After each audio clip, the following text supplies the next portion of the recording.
নমস্কার, নির্মল আনন্দ চ্যানেলে সবাইকে সুস্বাগতম। গুরুদেব প্রভু শ্রীকৃষ্ণ রাধামায়ের আশীর্বাদকে সারথি করে শ্রীমদ্ ভগবত গীতার প্রণাম মন্ত্র দিয়ে শুরু করছি আজকের গীতা পাঠ। শ্রীকৃষ্ণ হৃদয়ং গীতা সংসার মলনাশিনীম জ্ঞানং ভক্তিম মুক্তিদাত্রীম গীতা দেবীম নমস্তুতে। ওম নমো ভগবতে বাসুদেবায়। ওম নমো ভগবতে বাসুদেবায়। ওম নমো ভগবতে বাসুদেবায়। রাধে রাধে রাধে রাধে রাধে রাধে রাধে রাধে রাধে রাধে। শ্রীমদ্ ভগবত গীতা প্রথম অধ্যায়, শ্লোক নম্বর 13। তথা সংঘশ্চ ভীয়শ্চ পনবানকগোমুখাঃ সহসৈব অভ্যহন্যন্ত সসপদস্তমূলোऽভবৎ। আচ্ছা, এখানে প্রথম লাইনের প্রথম পার্টটা তথা সংঘশ্চ ভীয়শ্চ। এখানে তাতেও আছে বিসর্গ, এখানে অর্থ হয় শিব উচ্চারিত হবে। এখানে বিসর্গটা হটা উচ্চারণ করব, কিন্তু হ বলে বলছি না, তাতা এরম বলছি। আচ্ছা, সাংখাসটা এই সংস্কৃতের উচ্চারণের সুবিধার জন্য চান্টিংয়ের সময় কিভাবে উচ্চারিত হয় সেটা একটু বাংলায় ভেঙে ভেঙে দেখানোর চেষ্টা করেছি এখানে। আচ্ছা, এই সংখ্যাটা যখন ভাঙছি, কারণ তারবস্বয় আছে আদি নিয়ম অনুযায়ী তারবস্বটা উদ্ধ থাকে এবং সেটি বিসর্গ হিসেবে আগের অক্ষরের সাথে যুক্ত হয়ে যায়, চটা আলাদা করে পড়ে থাকে, সেই জন্য সংখ্যা চা। কিন্তু আমরা চান্টিং এর সময় শটাকে উচ্চ রাখি না, তারপর শটাকে সাথে নিয়েই বলি, সেই জন্য এখানে আমি ওপরে ব্র্যাকেটে দেখিয়ে দিয়েছি কিভাবে উচ্চারণের সময় আমরা এই সংখ্যাটাকে নিয়ে বলবো আর কিভাবে উচ্চারিত হবে, তখন বাংলা হরফটা কিভাবে লিখতে হবে সেটা বলতে হবে, সেটা আমি একটু লিখে দেখিয়ে দিয়েছি। সংখ্যাস চা, তারবস্বয় হসন্ত দিয়ে একটু বলতে হবে। হ্যাঁ, সংখ্যাসটা ভেজার ক্ষেত্রেও একই নিয়ম, ভেজাটা এরকম তারবস্বয় হিসেবে ওপরে আমি একটু লিখে দেখিয়ে দিয়েছি হসন্ত হিসেবে লিখে, কিন্তু ওটা বিসর্গ হিসেবে আগের অক্ষর অন্তস্থ জয়ের সাথেই যুক্ত হবে। আচ্ছা, এখানে ভেজার অন্তস্থ জয় একটা রেপ আছে, রেপ হলে আমরা আগেই বলেছি ভিডিওগুলোতে যে রেপ সবসময় র হিসেবে আগের অক্ষরের সাথে যুক্ত হয়, সেই জন্য অন্তস্থ জয়ের সাথে ভয়কারের সাথে বয়শূন্য র হিসেবে যুক্ত হলো, এটা রেপটা অন্তস্থ জটা ফ্রি হয়ে গেল, সেই জন্য ভেজাসটা। কিন্তু বলার সময় ওরা অন্তস্থ জটাকে আবার হস্যই প্লাস অন্তস্থ ইয়া হিসেবে বলে, সেটাও আমি উপরে ব্র্যাকেটে লিখিয়ে দিয়েছি যে এই উচ্চারণটা ঠিক কিরকম হবে। রেপের জন্য একটি র যুক্ত হবে আর অন্তস্থ জয়ের জন্য হস্যই প্লাস অন্তস্থ ইয়া যুক্ত হবে, তাহলে হবে ভেয়াস চ। আর বিসর্গটা যেহেতু আমরা চান্টিংয়ের সময় বলি না, তারবস্বটাকে নিয়ে বলি, সেই জন্য তারবস্বয়ের হসন্ত ওখানে রইল, তাহলে ভেরিয়াস শব্দটা আমরা পেলাম। এভাবে আমাদের চান্টিংয়ের সময় উচ্চারিত হবে। যে অক্ষরগুলি লাল দিয়ে করা আছে সেগুলো আমরা উচ্চারণ করছি না, কিন্তু ওটা আদি নিয়ম সংস্কৃতি, সেই জন্য ওটাকে ওভাবে দেখিয়েছি। আর বেগুনি অক্ষরে যেগুলো রয়েছে সেগুলো আমরা সব চান্টিংয়ের সময় উচ্চারিত করব। তাহলে তত সংখ্যাসটা ভেয়াসটা এটা আমরা পেলাম। পরের অক্ষরে চলে আসি, প্রথম লাইনের পরের পাটে আছে পনবানক গোমুখা, বিসর্গ আছে এখানে, ঠিক আছে। এটা এবার সংস্কৃততে কিভাবে উচ্চারিত হবে একটু দেখি।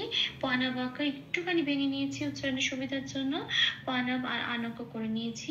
প্রত্যেকটা ন ক উচ্চারণ করছি, কারণ কারক নিচে হসন্ত নেই।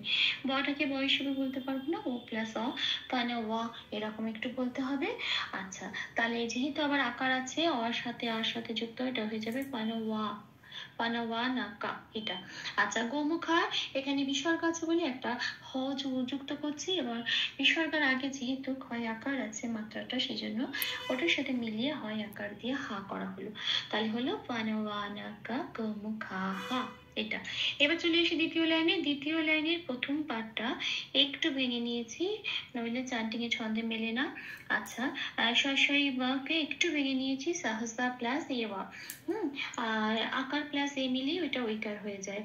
সহসা প্লাস এবা বলতে সুবিধা হবে, সেই জন্য ভেঙে ভেঙে একটু দেখিয়ে নিয়েছি কিভাবে বলবো সংস্কৃতিতে। আচ্ছা, এইবারে ব বলতে পারবো না, ও প্লাস অ, তাহলে বলবো সহসা প্লাস এই ওয়া। আচ্ছা, এখানে অব্যহন্তটা ওই যে এবার যে আকারটা ওটা যুক্ত করেছি পরের অক্ষরের সাথে, ভয় জাফলার সাথে, আব্বাহান্নান্তা। হ্যাঁ, এবার ভয় জাফলাটা একটু লাল দিয়ে দিয়েছি, কারণ ভয় জাফলাটা আমরা এভাবে বলবো না। জাফলাটা মানে একটা অন্তস্থ জ, সেটা সবসময় হর্ষই প্লাস অন্তস্থ হিসেবে আমরা রিপ্রেজেন্ট করি সংস্কৃততে। সেই জন্য এখানে ভয়ের সাথে হর্ষই প্লাস অন্তস্থ ভিয় এরকম উচ্চারণটা হবে। হ্যাঁ, আমি উপরে ব্র্যাকেটে লিখে দেখিয়ে দিয়েছি অভ্যা। আবার হটা যেমন আছে তেমন হটাকে হ বলেই উচ্চারণ করতে হবে। আর আছে হচ্ছে নয় জফলা, নয় জফলাটাকেও হর্ষই প্লাস অন্তস্থ নিয় এভাবে উচ্চারণ হবে, তাহলে হবে অভ্যা হান্যা তা। আচ্ছা, আরেকটা নয়কায় আছে, ওটাকে একটু ভেঙে ছন্দ মেলানোর জন্য একটু ভেঙে নিয়েছি, নয় হসন্ত প্লাস ত, তটাকে ত বলেই বলতে হবে, তাহলে হবে সহসা এবা অভ্যা হান্যান। নয় হসন্ত আছে আগের অক্ষরের সাথে যুক্ত হয়ে হয়ে গেল হান্যান তা।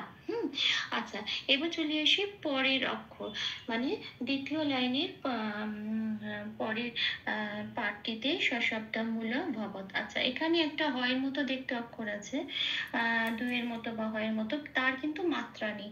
যেহেতু এটার মাত্রা নেই, এটা কিন্তু হ নয়, হয়ের মতো দেখতে। এটাকে বলে অবগ্রহ। এই অবগ্রহের কাজ কি?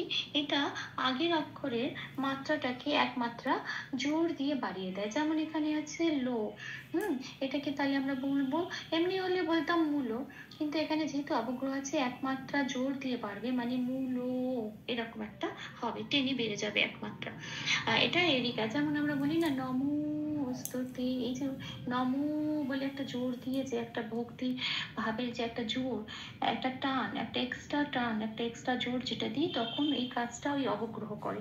নমো এই বলি, ওইটা অবগ্রহের কাজ। ওখানে মোর মধ্যে যতগুলো অবগ্রহ থাকবে ততগুলো আমরা টানতে পারবো, এরকম। আচ্ছা, এখানে আমরা মূলটাকে তাহলে একমাত্রা টানবো ওই হিসেবে। হ্যাঁ, এটা অবগ্রহের কাজ। তাহলে এটা এই শব্দটা একটু ভাঙি, সা, সংস্কৃতে ওরা সা বলে, সা। আচ্ছা, সাপ। এখানে এখানে হয়তো ছাপাই বোঝা যাচ্ছে না, কিন্তু আমি তাও তলায় বোঝানোর চেষ্টা করেছি বেগুনিতে। বটা বইতে বয়ের মধ্যে পেটটা কাটা, যখনই বয়ের পেটটা কাটা থাকবে তখন বটা কিন্তু আর ও প্লাস অ ওয়া হিসেবে উচ্চারিত হবে না, তখন বটা একদম বাংলা বয়ের মতো সব বলে উচ্চারিত হবে।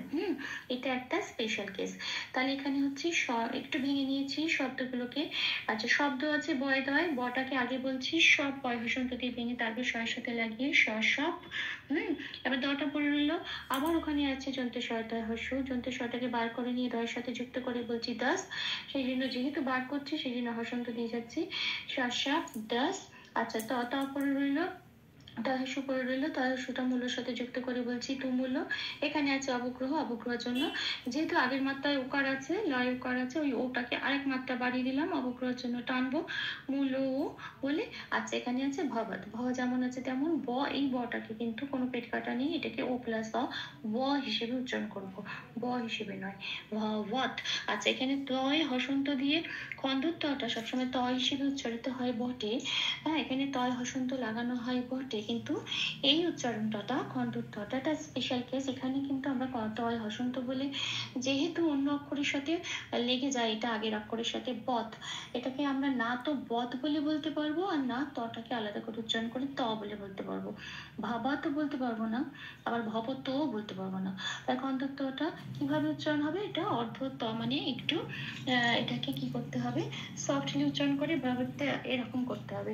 এটা নিয়ম হচ্ছে যে জেনারেলি যখন খণ্ডত্ব থাকে, এটা বিশেষ করে চান্টিনের সময় বা মন্ত্র উচ্চারণ করার সময় তটা এইভাবে মানে উচ্চারিত হয় এই খণ্ডত্বটা, তখন এই খণ্ডত্বটাকে তটাকে ছোট করে উচ্চারণ করতে হবে একটু। আর কি করতে হবে না, যেখানে আমরা পূর্ণ ত যখন উচ্চারণ করি তয়ের সাথে একটা অ থাকে, এই অটাকে যুক্ত না করে, মানে এই স্বরবর্ণটাকে যুক্ত না করে, হ্যাঁ, তটাকে অকথিত ভাবে উচ্চারিত করতে হবে, মানে এরকম একটু বলে দিতে হবে সফটলি, আর ছোট করে। এটাই হচ্ছে এই খণ্ডত্বটা ত বলে উচ্চারণ করার নিয়ম।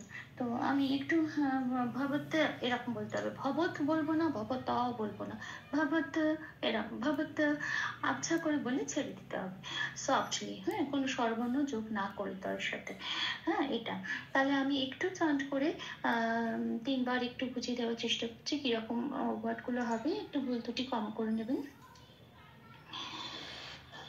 ततः शङ्खश्च भीयश्च पलवानाकगोमुखाः सहसैवाभ्यहन्यन्त सशब्दस्तुमुलोऽभवत् ततः शङ्खश्च भीयश्च पलवानाकगोमुखाः सहसैवाभ्यहन्यन्त सशब्दस्तुमुलोऽभवत् ततः शङ्खश्च भीयश्च पलवानाकगोमुखाः सहसैवाभ्यहन्यन्त सशब्दस्तुमुलोऽभवत्।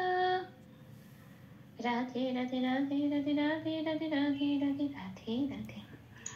तप्त कांचन गौरांगी राधे वृंदावनेश्वरी विश्वभानुसुते देवी तां प्रणमामि হরিপ্রিয়ে। ধন্যবাদ। প্রভু শ্রী রাধামায়ের কৃপাদৃষ্টি আমাদের সবার উপর বর্ষিত হোক। আপনাদের উৎসাহই আমার অনুপ্রেরণা। আমার সকল ভুল ত্রুটির ক্ষমা প্রার্থনা প্রভুর চরণে অর্পণ করলাম। ওম কৃষ্ণায় বাসুদেবায় হরয়ে পরমাত্মনে প্রণতক্লেশনাশায় গোবিন্দায় নমো নমঃ। ওম শ্রীকৃষ্ণার্পণমস্তু। জয় শ্রীকৃষ্ণ।